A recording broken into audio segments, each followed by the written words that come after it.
Bienvenue dans un nouvel épisode Café Papote, le format plus spontané du podcast S'élever en même temps que son enfant. Moi, c'est Maude, coach spécialisée en parentalité bienveillante, mais surtout maman de 3 enfants. J'aide les parents à retrouver confiance en eux, à poser un cadre clair sans avoir besoin de crier et à retrouver une véritable harmonie en famille. Ensemble, on grandit avec nos enfants parce qu'on apprend autant qu'eux à leur côté. Dans les épisodes Café Papote, pas de script, juste mes réflexions, mon micro et toi. On parle parentalité, émotions, ratés du quotidien, prise de conscience et petites victoires, comme une discussion entre amis autour d'une bonne boisson chaude. Tu te sers une tasse? C'est parti pour l'épisode du jour. Hey, salut! Je suis contente de te retrouver aujourd'hui pour un nouvel épisode. Un épisode toujours un peu axé sur la rentrée, mais qui sera valable, j'ai envie de te dire, tout le reste de l'année. Je vais te parler, tu sais, de la difficulté qu'on peut avoir le matin, d'être prêt à l'heure, d'arriver à l'heure à l'école, au travail, peu importe l'endroit où on va finalement. Et je vais te parler chronotype. Alors, je ne sais pas si tu l'as déjà écouté, mais il y a un petit moment maintenant, j'avoue. Un petit moment de cela où je t'ai parlé des chronotypes, comment connaître ton chronotype peut t'aider toi en tant que parent à justement gérer ton sommeil, les matinées, la routine du matin, la routine de soir. C'est l'épisode 57. Le lien sera en description de l'épisode de podcast. Mais peut-être que tu te dis, de quoi elle parle, Maude? C'est quoi un chronotype? On va déjà faire très très clair, efficace dès le début de l'épisode. Un chronotype, c'est en fait, on est tous, tu as déjà entendu parler que certains seraient du matin, d'autres sont plus du soir, certains sont des petits dormeurs, des gros dormeurs. En fait, tout ça, ce sont des mots que l'on emploie qui décrivent différents chronotypes, différents types de personnalités qui ont un rapport avec le moment de la journée particulier. C'est vraiment ça l'idée. Peut-être qu'effectivement, déjà, le matin, c'est compliqué pour toi, que tu cries, tu répètes, tu cours. T'arrives tant bien que mal à la crèche, chez Nounou, à l'école, en courant, en sueur. Ça s'est mal passé, le cœur en miettes. Je connais tout ça. Mais j'ai envie de te dire qu'une des clés que tu peux actionner, c'est justement la connaissance des chronotypes. Parce que quelquefois, ce n'est pas qu'une question d'éducation, d'autorité ou d'organisation, mais peut-être plus basiquement une question de rythme biologique. Parce que c'est ça en fait, chronotype, c'est le rythme biologique. Et ça va dépendre de ton rythme à toi, mais aussi celui de ton enfant. Et c'est vraiment la connaissance des deux qui te permet vraiment une meilleure connaissance de tout le monde et de pouvoir accorder les violons finalement, tu vois. Donc c'est ce que je te propose de voir aujourd'hui ensemble, pour peut-être commencer à améliorer peut-être les routines du matin. Et à la fin de l'atelier, je vais te parler d'un atelier que je suis justement en train de créer pour t'aider à en finir avec les matins chaotiques, mais plutôt avoir le bonheur de vivre des matins sereins. Je t'en parle à la fin de l'épisode, mais si tu veux en savoir plus, tu peux déjà te rendre sur merrecredi.com/matin, au singulier tout simplement. Alors, avant de commencer, déjà, on va vraiment parler des chronotypes et d'expliquer un petit peu ce qu'il y a dedans. Donc c'est ce que je t'expliquais. Le chronotype, c'est vraiment quel est le rythme biologique qui te convient. Est-ce que tu es une lève-tôt? Est-ce que au contraire tu es une couche tard? Est-ce que tu as un gros besoin de sommeil? Est-ce que au contraire tu es une petite dormeuse? Et là je ne parle pas de ton rythme actuel, parce que tu es peut-être déjà fatigué, peut-être que tu as un jeune enfant, peut-être que tu viens reprendre le travail et que du coup ça impacte forcément. La question du chronotype, donc de ton rythme biologique, il est vraiment à déterminer quand tout va bien, quand tu n'as pas de pression horaire, d'accord? Peut-être qu'actuellement tu es une petite dormeuse, mais parce que tu as un enfant en bas âge, que tu as repris le travail, que tu as beaucoup de choses à faire le soir, ce qui fait que tu vas réduire ta quantité de sommeil, mais ça ne fait pas de toi une petite dormeuse. Tu vois ce que je veux dire? C'est vraiment le rythme biologique, c'est quelle quantité de sommeil tu as besoin quand tout va bien et quel est ton rythme naturel quand tu n'as pas de pression horaire extérieure. Est-ce que naturellement, tu as plutôt tendance à te lever tard ou au contraire à te lever tôt? Est-ce que tu as à te coucher tôt ou à te coucher tard? Le meilleur moyen, finalement, c'est un peu ce moment où on était fin adolescent, jeune adulte, pas encore dans la vie active, c'est là finalement où on se rapproche plus de notre rythme biologique de base. Et c'est plutôt ça qu'il va falloir essayer d'identifier pour connaître quel est ton rythme biologique. Maintenant que ça c'est dit, ça a été défini, il y a 4 chronotypes. C'est 4 grandes catégories, ni plus ni moins. Mais encore une fois, rien n'est figé dans le temps, en fonction de l'âge. On peut aussi légèrement se modifier, mais pas se transformer complètement. Hein. Clairement, un lève-tard ne deviendra pas, a priori, un lève-tôt du jour au lendemain. Après, il peut y avoir des problèmes d'endormissement, de sommeil qui font que... Mais ça n'a rien à voir avec notre rythme biologique. Encore une fois, d'accord ? Ça va être des moments de vie, ça va être des problèmes temporaires. Mais là, on parle vraiment de rythme naturel biologique. Je les ai détaillés dans l'épisode 57 dont je te parle, où je te parle des 4 grands types par rapport à toi. Mais ils sont aussi valables chez les enfants.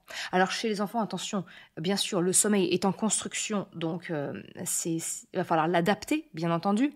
Mais on voit bien, si ton enfant, pour lui, 6h30 du matin, c'est la grasse matinée, il y a de fortes chances qu'il puisse naturellement être un lève-tôt. Je te dis ça, j'ai eu cet énergumène-là, où Choc à pic, c'était ça. Hein. 6h, c'était son heure normale. 5h30 quand il était en forme, et 6h30, c'était la grasse mat. Aujourd'hui, il a 12 ans. Alors bien sûr, l'adolescence est en train de transformer ça gentiment. Hein. Aujourd'hui, il est capable de se réveiller vers 8h30, 9h. Ça reste globalement un enfant qui est très alerte, très efficace, le matin, tôt, clairement. Et qui ne fait pas de vieux os le soir. C'est des 3, donc tu vois, Choc à pic est mon aîné, donc il a 12 ans. Sa sœur a 10 ans et son petit frère, au moment où j'enregistre, va avoir 7 ans. Quand je fais la tournée, la routine du soir, les petites histoires du soir, en temps scolaire normal, c'est le premier que je vais aller voir parce que je sais qu'il va s'endormir. Peut-être pas le premier, mais certainement pas le dernier. Donc voilà, ce que je veux dire par là, c'est que les rythmes biologiques, finalement, je vais pas te dire... te fie pas à l'âge d'un enfant de 2 ans, mais on voit bien qu'effectivement, ça va être un enfant qui va avoir tendance à s'endormir plus tard ou au contraire, se coucher plus tôt. Ça peut déjà te donner une idée, d'accord ? Bon, maintenant que ça c'est dit, il y a 4 grands types, comme je te l'expliquais. Et ils sont représentés par des animaux totems qui correspondent un peu en fait à leur mode de fonctionnement. Il y a l'ours. Le chronotype ours, c'est celui qu'on retrouve le plus dans la société, d'accord ? Et c'est d'ailleurs sur lui que la vie professionnelle s'est calée. Ce sont des personnes qui, effectivement, vont avoir tendance à se réveiller à une heure ni trop tôt ni trop tard, donc à 7-8 heures, tu vois, et qui vont se coucher 21h, 22h, voilà, c'est un petit peu leur rythme. Donc les enfants qui ont un rythme ours, effectivement, ils s'adaptent relativement bien à l'école parce que les horaires d'école leur correspondent globalement plutôt bien. C'est un petit peu, j'ai envie de te dire, c'est le chronotype qui va le plus facilement s'adapter à la vie de la société actuelle. Ensuite, il y a le chronotype lion. Alors, le chronotype lion, ce sont des personnes dont le rythme biologique vont avoir justement tendance à se lever tôt, mais aussi à se coucher tôt. Donc, tu comprends pourquoi ton enfant, il explose en fin de journée à 18h30, 19h, parce qu'en fait, il est crevé et qu'il est capable de se coucher très rapidement après que tu l'aies récupéré et mangé.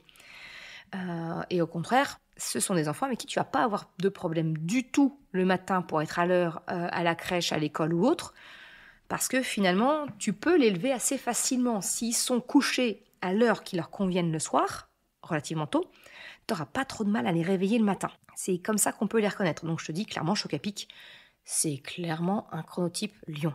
Krapopoulos, mon dernier, est clairement un chronotype ours. Il s'adapte relativement bien. 3e chronotype, le loup. Le loup, c'est un enfant, c'est une personne, je vais corriger, c'est une personne dont le rythme biologique est plutôt couche-tard, lève-tard. Donc effectivement, c'est l'enfant dont tu vas avoir beaucoup de mal à réveiller le matin. C'est clairement pas son truc. Se lever pour être à 8h30 à l'école, ça demande beaucoup d'entraînement, beaucoup de compromis, beaucoup de négociations, beaucoup de challenge, clairement, de challenge parentaux. Et à contrario, c'est un enfant qui va avoir du mal à s'endormir. Tu vas le coucher à 19h30, 20h, peut-être 20h30, et il va dire « Non, mais j'ai pas sommeil en fait ». C'est pas dans son rythme biologique. Donc effectivement, les enfants qui sont lions ou loups, c'est plus difficile pour eux, tu comprends, de s'adapter au rythme de notre vie professionnelle, au rythme de la vie de l'école. Ça va demander un petit peu de challenge et il faut trouver des parades pour permettre d'adapter et de prendre en compte surtout le rythme biologique de ton enfant. Le 4e type, qui est très très rare, qui est rare. Clairement, c'est pas celui qu'on rencontre le plus, ce sont les petits dormeurs. Et ils sont identifiés par l'animal totem, le dauphin. Ce sont des enfants qui vont avoir du mal à s'endormir, qui se réveillent au moindre bruit, qui peuvent être épuisés malgré peu de sommeil. Parce que ce sont de base des petits dormeurs et avec un sommeil relativement fragile. Alors tu vas me dire, oh mais moi, mon enfant, effectivement, j'ai beaucoup de mal à l'endormir et puis il se réveille au moindre bruit. Ça ne veut pas nécessairement dire que c'est un dauphin. Ça peut aussi être un rythme biologique lion ou loup, dont le rythme est un peu contrarié, et du coup, il a du mal à s'y adapter, d'accord ? Parce que vraiment, je n'ai plus le pourcentage de personnes de population qui peuvent être des chronotypes dauphins. Je l'ai mentionné dans l'épisode 57, donc tu peux le retrouver facilement. Je t'avoue que là, je ne l'ai pas sous les yeux et ce n'est pas une information que j'ai gardée en tête, mais c'est relativement rare. C'est en dessous des 10% de la population. Donc vraiment, on n'est pas... Ne considère pas, si tu veux, que c'est ce chronotype-là. D'accord ? Bref, maintenant que tu as connaissance de ces 4 rythmes biologiques, d'accord, ce qui peut être intéressant pour toi, pour envisager une routine du matin un peu plus facile, moins chaotique, j'ai envie de te dire, c'est de prendre en compte le rythme biologique qui est le tien et celui de ton enfant. De voir s'il y a des divergences, comment les faire concorder. Et tu l'auras compris, j'ai un spécimen de chaque. J'ai un ours à la maison, j'ai un lion à la maison et j'ai un loup, ma fille. Ma fille est un loup. Je suis moi-même plutôt proche d'un rythme loup. Clairement, je pense que je tiens du loup. Donc forcément, il faut arriver à faire coïncider un petit peu tout ce petit monde-là pour faire en sorte que les matins se passent le mieux possible. C'est pas impossible. On peut adapter un loup à la vie de l'école et être à 8h30 à l'école. C'est possible. C'est peut-être le moins évident, j'ai envie de te dire. Le lion, on peut arriver à le caler parce que le matin, du coup, il est alerte. Par contre, effectivement, il faut faire en sorte de pouvoir coucher relativement tôt un enfant qui a un rythme biologique lève tôt, couche tôt. Je ne vais pas te le cacher, quand mes enfants étaient jeunes, aller jusqu'à l'âge peut-être de 5-6 ans, je pense qu'on mangeait vers 18h, entre 18h et 18h30. Pour pouvoir justement répondre aux besoins de mon fils, de mes enfants d'une manière générale, et de pouvoir commencer la routine du soir assez tôt et qui est le quota de sommeil. C'est vraiment important. Donc, qu'est-ce que ça peut t'apporter dans ta routine du matin de connaître le chronotype, le rythme biologique de chacun ? En fait, tout simplement, tu vas arrêter de te battre contre la nature même de ton enfant et la tienne. Alors non, ça ne va pas décaler la fermeture des grilles de l'école ou l'heure supposée à laquelle tu es censé arriver à ton travail. Non, ça, ce sont des impératifs, des impondérables qu'on ne peut pas modifier à souhait. Mais pour autant, ça te permet de pouvoir envisager certains stratagèmes, comme ce que je t'ai expliqué, de peut-être manger plus tôt, effectivement, pour pouvoir s'adapter au rythme d'un enfant dont le rythme biologique est plus proche du loup. Et c'est tout à fait, ça match aussi avec, tu vois, je t'ai dit, dans mes enfants, Chocapic était lion, on mangeait tôt pour répondre à son besoin et lui permettre de s'endormir tôt. Ma fille qui était plutôt couche-tard, ça ne l'empêchait pas de manger tôt, elle avait une soirée un peu plus grande, alors toute mesure adaptée, mais je lui permettais par exemple de rester à lire tranquillement dans sa chambre ou à jouer calmement, parce que quelquefois certains enfants, la lecture ou les livres, même s'ils ne sont pas encore en âge de lire, c'est pas leur truc, mais de jouer calmement dans leur lit, moi ça me pose pas de problème. J'ai même accepté de jouer calmement dans la chambre et pas nécessairement dans le lit. Je pense que l'autonomie de l'enfant est le meilleur moyen de ne pas entraîner un refus, une réaction d'ego qui fait que ton enfant va refuser de faire ce que tu lui demandes. Si tu lui laisses la liberté et l'autonomie, c'est le meilleur moyen pour que ton enfant adhère à ta demande. Ça, j'ai envie de te dire, je ne compte même plus le nombre d'épisodes que tu vas pouvoir trouver sur le podcast sur le sujet, et avec tous les articles qui sont associés sur le blog si tu le souhaites. Vraiment, tout ce qui tourne autour de comment faire coopérer son enfant, fais-toi plaisir. Tape le mot-clé dans ta barre de recherche du podcast ou de mon site mercredi.com. Tu vas trouver tout ce qu'il faut qui t'explique un petit peu cette façon de faire. Mais voilà, toujours est-il qu'il est tout à fait possible de faire coïncider des rythmes d'un enfant au rythme biologique loup avec un rythme biologique lion, qui sont les deux extrêmes, tu l'auras compris. Le dauphin, j'en parle même pas, c'est tellement rare. Et puis, tu peux le traiter comme un loup, d'une certaine manière. Voilà, c'est presque anecdotique. Mais on va donc considérer les deux extrêmes lion, donc couche-tôt, lève-tôt, et loup, couche-tard, lève-tard, tu peux les faire coïncider. L'ours va venir juste consolider le tout. Lui, il s'adapte parfaitement à un rythme habituel, si tu veux. Et heureusement, quelque part, c'est la grande majorité de la population. Donc, il est fort probable que ton enfant soit un rythme biologique ours, ou qu'en tout cas, tu puisses facilement faire coïncider ton enfant avec le rythme imposé par notre vie active et la société. Donc vraiment, le gros avantage, et c'est pour ça que je t'en parle aujourd'hui, d'identifier un petit peu quel est ton chronotype à toi, mais surtout celui de ton enfant, c'est ça qui va te permettre d'arrêter de te battre, en fait, finalement, contre le rythme naturel de ton enfant. Si tu rentres tard, que tu fais manger tard un enfant qui est d'un type lion, tu sais que tu t'exposes à de la surfatigue et que donc tu vas aller contre son rythme biologique et ça va rendre les choses un peu plus difficiles. Alors naturellement, on n'a pas la chance tous de travailler à domicile ou d'habiter très près, ce qui fait qu'on peut manger tôt. J'en ai bien conscience, c'est une chance, mais c'est peut-être à prendre en considération. Peut-être que, je ne sais pas, peut-être un soir ou deux dans la semaine, on peut se permettre de rentrer plus tôt pour pouvoir... En fait, l'idée, c'est vraiment de rendre plus ponctuel des exceptions, le moment où on va plutôt décaler le rythme de l'enfant naturel. Voilà, si c'est un lion, de le faire manger un peu plus tard. Si c'est moins souvent, l'organisme, ton enfant va plus facilement s'y adapter. Donc peut-être que c'est toi, si tu peux avoir exceptionnellement quelquefois terminé plus tôt, avec le coparent aussi de pouvoir faire en sorte d'être peut-être en décalé, peut-être d'avoir de la famille qui, un soir dans la semaine, va le récupérer plus tôt, le faire manger plus tôt avant. En fait, il y a des solutions qui peuvent être mises en place. Tu peux aussi avoir une nourrice à la maison qui puisse le faire manger, comme si toi tu rentres tard.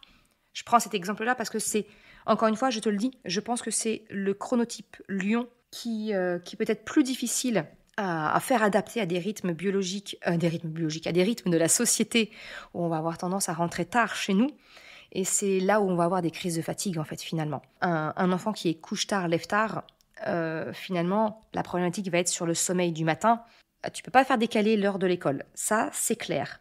Mais du coup, tu vas essayer peut-être de coucher plus tôt ton enfant et donc te rapprocher d'un rythme plus normal. Donc finalement, quand je te parle de l'exemple de trouver des solutions pour un rythme biologique proche du lion, couche-tôt, lève-tôt, c'est finalement le pire des cas à faire décaler pour faire coïncider avec le rythme de la société. En tout cas, c'est le sentiment que j'en ai, c'est l'expérience que j'en ai.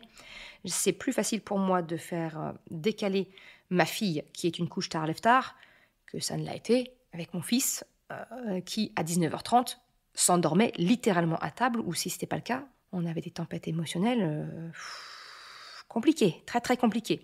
Eh bien, à partir du moment où on a compris le rythme biologique, aujourd'hui, sincèrement, ça se passe bien. Je n'ai plus, le matin, on ne court plus, on est tout le temps à l'heure. C'est très rare. Je crois que la dernière fois où on est arrivé en retard à l'école, ça remonte. Ça remonte. Et pourtant, tu vois, j'avais encore un jeune enfant à l'époque. Vraiment, à partir du moment où on s'adapte au rythme biologique, ça résout beaucoup de choses. C'est là où tu vas pouvoir adapter certaines tâches, tu vois, comme la préparation peut-être du repas, du sac de la veille, accepter effectivement, trouver des moyens pour permettre que ton enfant, on respecte son heure de coucher, de t'adapter en fait en fonction des pics d'énergie dans la journée de ton enfant. Parce que là, je te parle des chronotypes juste avec le lever et le coucher, mais en fait, le rythme biologique, il a aussi des impacts au cours de la journée, avec des pics d'énergie, des pics d'attention qui vont être différents en fonction du rythme biologique de ton enfant. Tu comprends bien qu'un enfant lève tôt, il va avoir un pic d'énergie plus tôt dans la journée, mais forcément, en milieu de journée, il va y avoir un relâchement. Voilà, donc encore une fois, je t'invite à écouter l'épisode 57 où je vais beaucoup plus en détail de ce que sont les chronotypes. Là, mon objectif aujourd'hui est vraiment plus de te suggérer d'essayer d'identifier le rythme biologique de ton enfant pour permettre une adaptation et de cette façon-là, finalement, arriver à avoir des routines matin et soir qui soient plus respectueuses du rythme de chacun. Donc, finalement, ça vient changer de regard sur ton enfant. Ton enfant, s'il ne se lève pas le matin, c'est pas qu'il est paresseux, c'est pas qu'il est provocateur ou autre. Non, c'est peut-être juste une question de rythme biologique, qu'il n'est pas calé sur les horaires qu'on va lui imposer. Donc, une fois qu'on a ça en tête, c'est une bonne base, j'ai envie de te dire, pour pouvoir espérer avoir des matins sereins. Et c'est ça dont je te parlais dans l'introduction, c'est que je suis en train de travailler pour te proposer un atelier qui s'appelle Matin Serein. Au moment où j'enregistre, il n'est pas défini, mais a priori, il va partir sur le nom de Matin Serein. Et si tu veux en savoir plus, si tu veux peut-être t'inscrire pour être tenu informé lorsque j'aurai une date officielle d'ouverture de cet atelier, eh bien, je te propose de t'inscrire sans engagement sur mercredi.com/matin. Matin, M-A-T-I-N, au singulier, tout ce qui est de plus simple. Et ainsi, je te partagerai les informations et surtout, je t'avertirai en avant-première de quand l'atelier sera disponible. J'espère que ça te donne quelques petites pistes de réflexion pour aborder ce mois de septembre, cette rentrée, au moment où sort l'épisode, avec un peu plus de sérénité, pouvoir mettre des choses en place pour que ça se passe le mieux pour toi et pour ton enfant. Je te remercie d'avoir écouté cet épisode jusqu'à la fin. Si tu souhaites soutenir le podcast pour m'encourager à continuer à créer des épisodes, eh bien, tu peux le faire sur le site mercredi.com/soutien en me faisant un don libre. Une autre façon de m'encourager et qui est vraiment très efficace, eh bien, c'est d'en parler tout simplement autour de toi, de partager le podcast, le site. Et si le cœur t'en dit, eh bien, c'est également de me laisser un commentaire ou une note sur Apple Podcast, Spotify, quelle que soit la plateforme, si elle te le permet. Ça m'aide vraiment à faire connaître le podcast, à diffuser ce message qu'une autre façon de la parentalité est possible. Un grand merci à celles et ceux qui prennent le temps de le faire, mais également ceux qui m'envoient des messages privés. Ça me fait toujours très chaud au cœur. Je te souhaite une excellente journée, après-midi, soirée, quel que soit le moment où tu écoutes, et je te dis à très bientôt pour un nouvel épisode. Ciao!